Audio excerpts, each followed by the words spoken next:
બોટાદ જિલ્લાના ગડાન સામાકાંઠા વિસ્તારમાં દુકાનમાં થયેલી ચોરીની ઘટના સીસીટીવીમાં કેદ થવા પામી છે.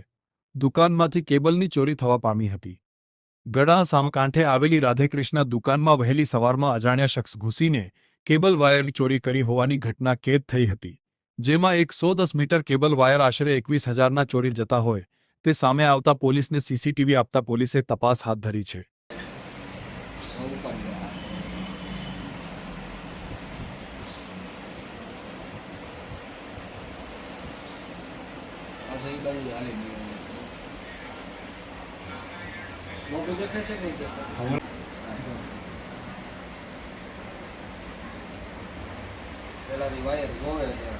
હું પડ્યું છે